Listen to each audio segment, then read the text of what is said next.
प्यारे भक्तों, कभी कभी जिंदगी हमें वहीं ले आती है जहां से हमने चलना शुरू किया था, पर इस बार हम पहले जैसे नहीं होते। हम टूटे हुए नहीं होते, हम बदले हुए होते हैं। कहते हैं वक्त किसी को रुलाता है, किसी को सिखाता है और किसी को चमका देता है। और अगर तुम इस वक्त को समझ गए तो यकीन मानो दुनिया की कोई ताकत तुम्हें रोक नहीं सकती।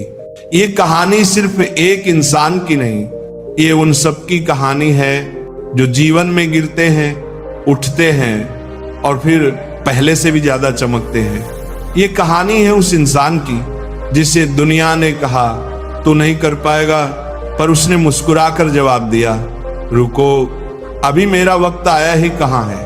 ये कहानी है हिम्मत की, सपनों की, खेल है ऊपर वाले का।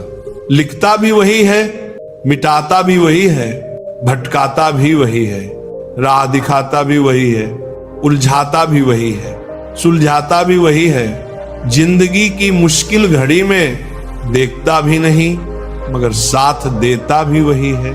खाया पिया अंग लगेगा, दान दिया संग चलेगा, बाकी बचा जंग लगेगा। धन घर तक साथ चलेगा, परिवार शमशान तक साथ चलेगा, पर अच्छे कर्म जन्मों जन्मों साथ चलेंगे। कोई बदल जाए तो दुखी मत होना, क्योंकि बदलना प्रकृति का नियम है। जब जिंदगी में कुछ समझ ना आए तो सब कुछ परमात्मा पर छोड़ दो, परमात्मा से कुछ मांगो, क्योंकि वह जानता है कि आपको क्या देना है। अगर परमात्मा खुश है तो सरता जब ना देगा, और अगर भाग्य रूठ जाए तो दर दर का मोहताज ना देगा। मित्रों, एक बार देवर्षि नारद के मन में विचार आया कि भगवान श्री कृष्ण के पास द्वारका में बहुत सारे महल हैं, तो क्यों ना भगवान से एक महल मांग लिया जाए ताकि वह भी आराम से रह सके। नारद जी ने भगवान से कहा, भगवान आपके पास बहुत महल हैं, एक मुझे दे दो ताकि मैं भी आराम से रहूं। आपके यहाँ खाने पीने का इंतजाम अच्छा ही होगा। भगवान ने सोचा नारद जी उनके प्रिय भक्त हैं और सन्यासी हैं, पर अगर वह राजसी ठाठ बाट में रहने लगे तो उनकी भक्ति और विरक्ति कम हो जाएगी।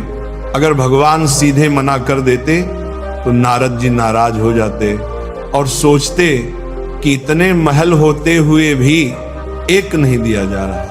भगवान ने चतुराई से कहा, नारद जाकर देख लो, जहां भी कोई महल खाली हो हम तुम्हें दे देंगे। नारद जी द्वारका के सभी महलों में गए, पर कहीं भी कोई कमरा खाली नहीं मिला, क्योंकि सभी महल पटरानियों और उनके परिवारों से भरे हुए थे। वापस आकर नारद जी ने भगवान से कहा, मुझे कोई जगह खाली नहीं मिली। भगवान मुस्कुराए और बोले, फिर मैं क्या कर सकता हूं? अगर कोई जगह खाली होती तो दे देता हूं। नारद जी को ये बात छल जैसी लगी। उन्हें लगा भगवान ने धोखा दिया है।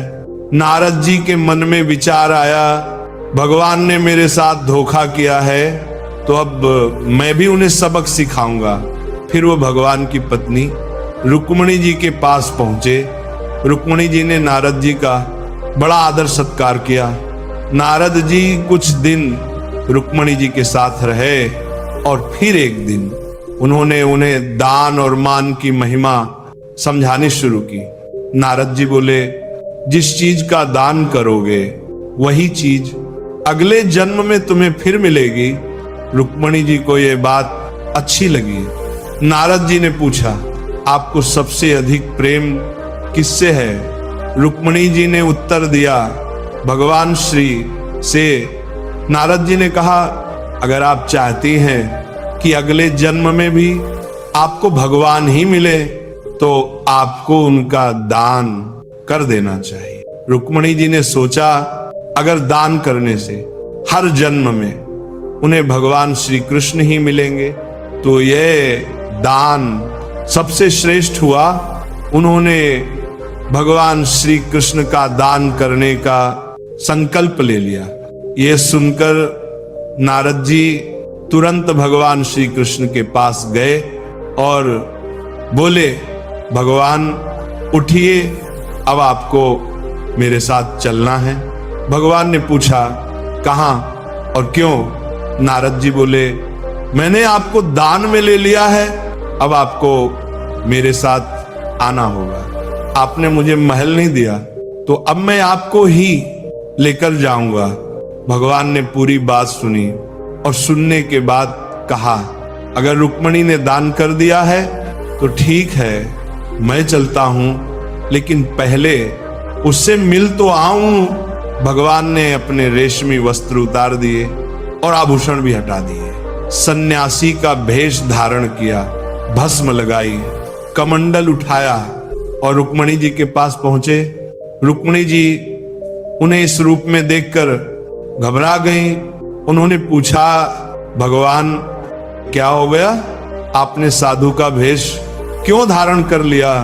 भगवान ने कहा, तुमने मुझे दान कर दिया है, इसीलिए अब मुझे इसी रूप में नारद जी के साथ जाना होगा। रुक्मणी जी समझ गई कि उन्होंने भावुकता में कुछ गलत कर दिया है। वह बोली, मैंने इस तरह का दान नहीं किया था। भगवान ने कहा, दान का यही मतलब होता है कि जिसे दान किया जाए वह उसके अधिकार में हो जाता है। रुक्मणी रोते हुए बोली, नारद जी, आपने मेरे साथ अन्याय किया। मैंने भगवान को अगले जन्म में पाने की कामना से दान किया था, ना कि उन्हें अभी खोने के लिए। इतने में सत्यभामा और अन्य रानियां भी वहां पहुंच गईं। सत्यभामा ने नारद जी से कहा, भगवान सिर्फ रुक्मणी के नहीं हैं, वे हम सबके हैं, इसलिए रुक्मणी अकेले उन्हें दान नहीं कर सकती। नारद जी ने सोचा, ये तो मामला उलझ रहा है। फिर उन्होंने कहा, ठीक है, भगवान का दान तभी पूरा माना जाएगा जब उनके वजन के बराबर सोना और गहने तुला दान के रूप में दान किए जाएं। रानियां मान गई और तुला दान की तैयारी शुरू की। भगवान को एक पलड़े में बैठाया गया और दूसरे पलड़े में सोना, गहने और हीरे रखे जाने लगे। लेकिन कितना भी सोना और गहने डालें, भगवान का पलड़ा हल्का ही रहा। सारा धन डाल देने के बाद भी तुला बराबर नहीं हुआ। नारद जी बोले, अब तुलादान नहीं हो पा रहा, तो मैं भगवान को ले जाऊंगा। तभी भगवान ने रुक्मणी जी को इशारा किया और कहा, सारा धन हटा दो और तुलसी का एक पत्ता रख दो। रुक्मणी जी ने वैसा ही किया जैसे ही तुलसी का पत्ता पलड़े पर रखा गया। भगवान का पलड़ा तुरंत ऊपर उठ गया। तुलादान लिए गोपी मथुरा की ओर निकली। रास्ते में उसे यमुना नदी पार करनी पड़ती थी। जब वह यमुना के पास पहुंची तो उसे संत की बात याद आई।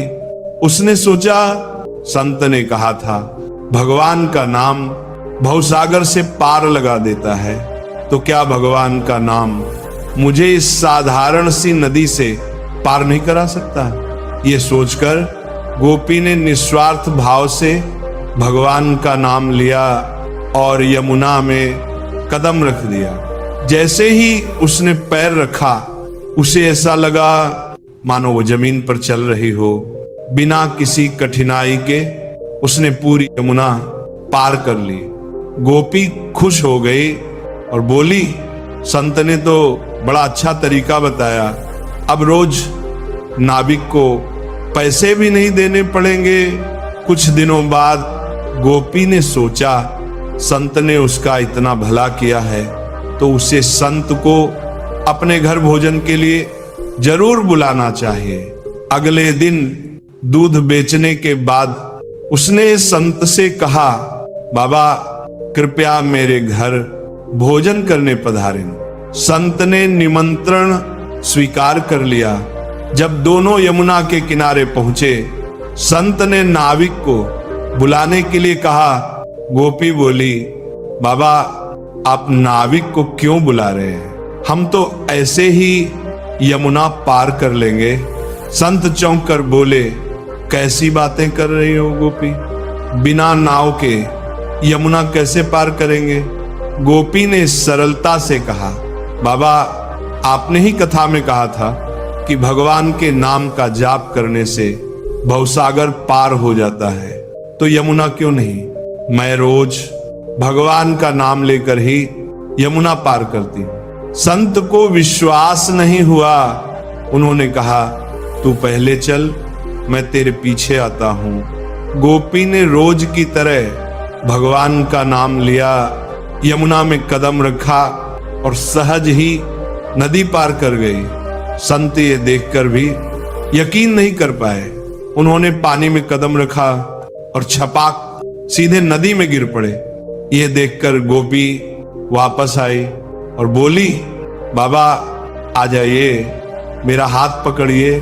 संत ने जैसे ही गोपी का हाथ पकड़ा, वे भी ऐसे चले जैसे जमीन पर चल रहे हों। ये चमत्कार देखकर संत गोपी के चरणों में गिर पड़े। वे बोले, गोपी तू धन्य है, नाम का सच्चा आश्रय तो तूने लिया है।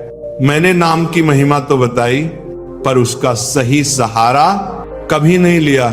संत ने गोपी से सच्चा नाम स्मरण सीखा और फिर भगवान के नाम की महिमा को सही अर्थ में समझकर अपनाया। मित्रों, कुछ पल तन्हाई में बैठकर ईश्वर को याद कर लिया करो, फिर देखना बहुत सुकून मिलेगा। इमली का नाम लेने से मुंह में पानी ना आए और ईश्वर का नाम लेने से आत्मा को ठंडक ना मिले, ऐसा हो ही नहीं सकता। गुजर चुकी जिंदगी को कभी याद मत करो। तकदीर में जो लिखा है उसकी फरियाद मत करो। जो होना है होकर रहेगा, इसलिए कल की फिक्र में अपनी आज की हंसी बर्बाद मत करो। जहां का डर नहीं वहां जाना नहीं। जो सुनता नहीं उसे समझाना नहीं। जो पचता नहीं उसे खाना नहीं। जो सत्य पर भी रूठे उसे मनाना नहीं। जो जाहिर करना पड़े वह दर्द ऐसी यारी रखो, प्यार से ऐसी यारी रखो, दुख में भागीदारी रखो। चाहे लोग कुछ भी कहें, तू तो जिम्मेदारी रख। वक्त पड़ने पर काम आने का पहले अपनी बात रखो। मुसीबतें तो आएंगी ही, पूरी तैयारी रखो।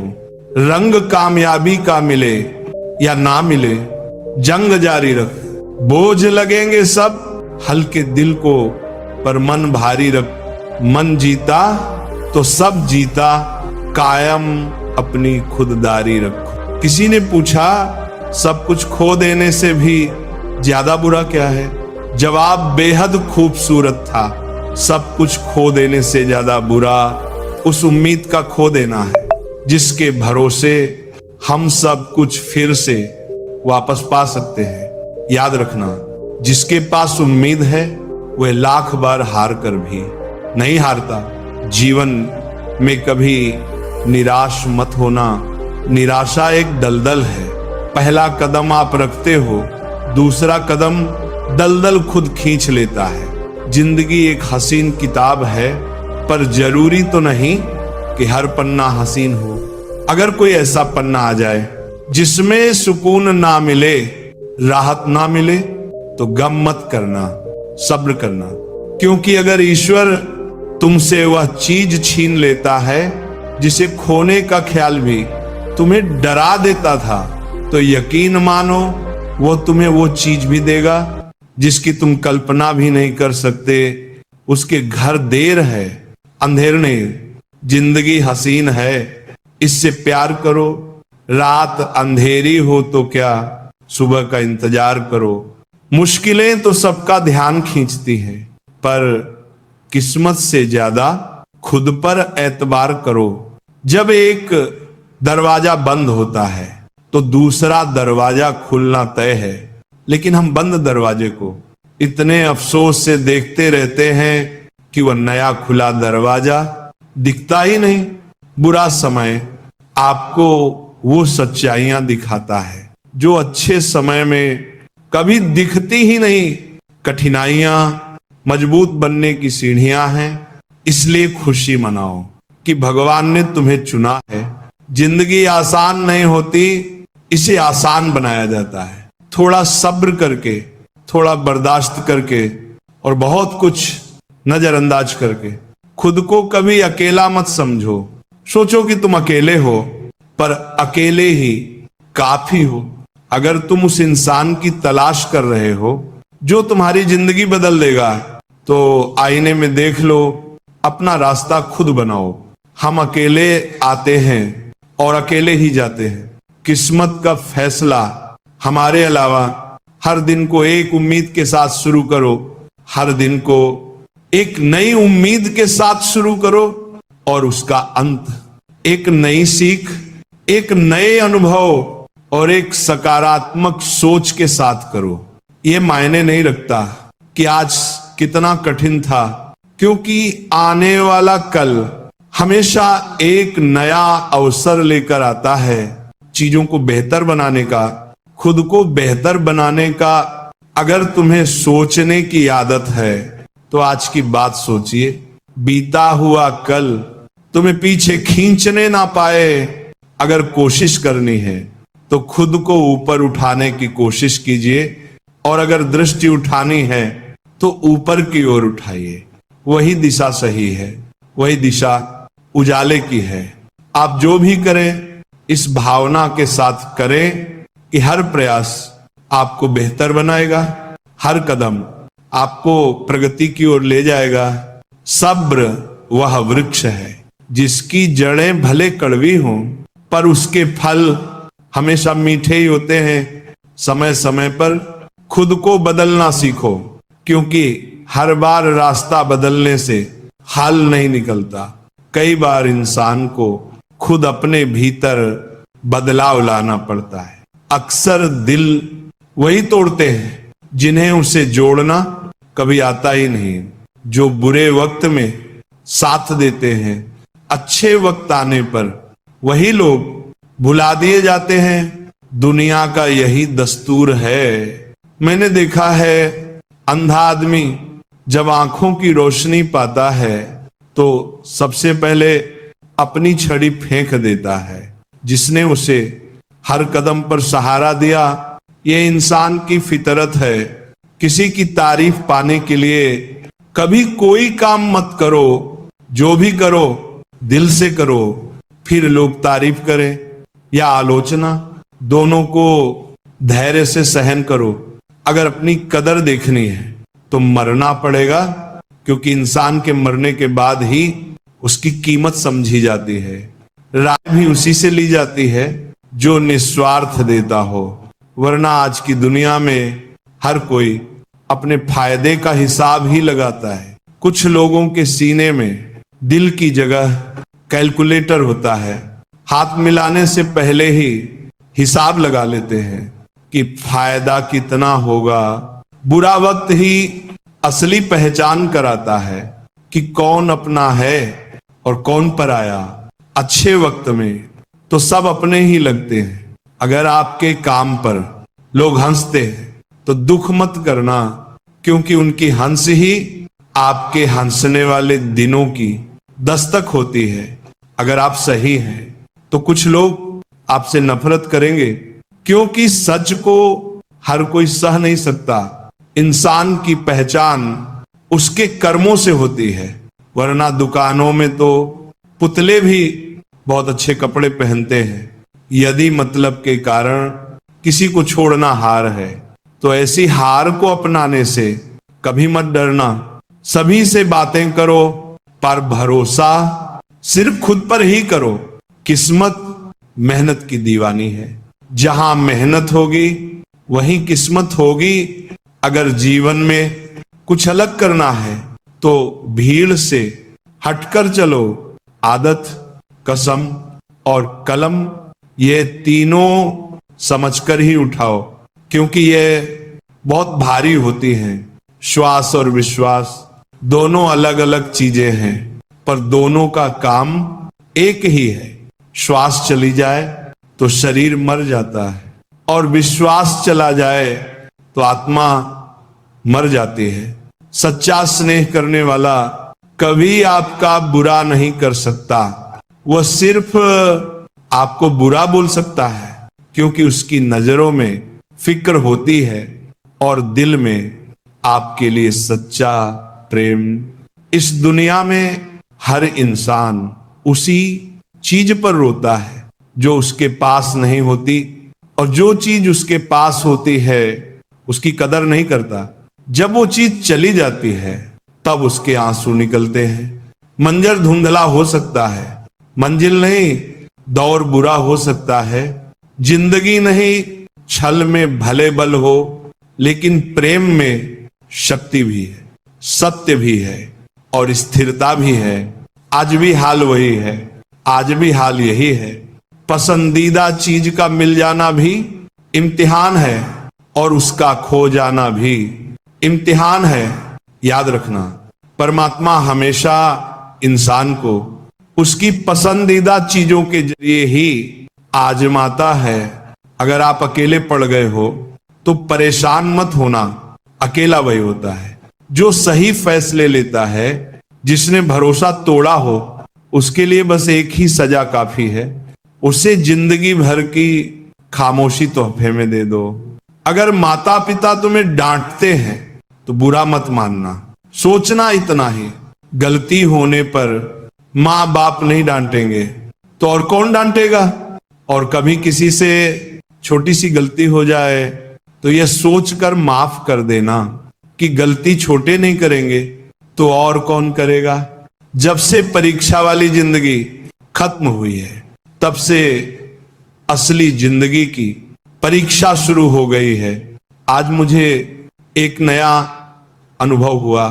अपने मोबाइल से अपना ही नंबर डायल करके देखा तो आवाज आई, जिस नंबर से आप संपर्क करना चाहते हैं वह व्यस्त है। और तभी ध्यान आया, किसी ने क्या खूब कहा है, औरों से मिलने में दुनिया व्यस्त है पर खुद से मिलने के लिए हर लाइन व्यस्त है। कोई नहीं देगा तेरा साथ यहां, हर कोई खुद में मशरूफ है। जिंदगी का बस एक ही उसूल है, गिरना भी खुद है और संभलना भी खुद। गुस्सा अकेला आता है मगर हमसे हमारी सारी अच्छाइयां ले जाता है। सब्र भी अकेला आता है मगर हमें हमारी सारी अच्छाइयां देकर जाता है। जब परिस्थितियां विपरीत होती हैं तब व्यक्ति का प्रभाव और पैसा काम नहीं आते, वक्त पर स्वभाव और संबंध काम आते हैं। जरूरी नहीं कि हर लड़ाई जीती जाए, जरूरी यह है कि हर हार से कुछ सीखा जाए। कुछ बातों से अनजान बने रहना ही कभी कभी बेहतर होता है, क्योंकि सब कुछ जान लेना भी बहुत तकलीफ देता है। कौन कब किसका और कितना अपना है ये तो सिर्फ वक्त ही बताता है। पैसों का साथ मौत तक, अपनों का साथ श्मशान तक, लेकिन किए गए अच्छे कर्म मरने के बाद भी साथ चलते हैं।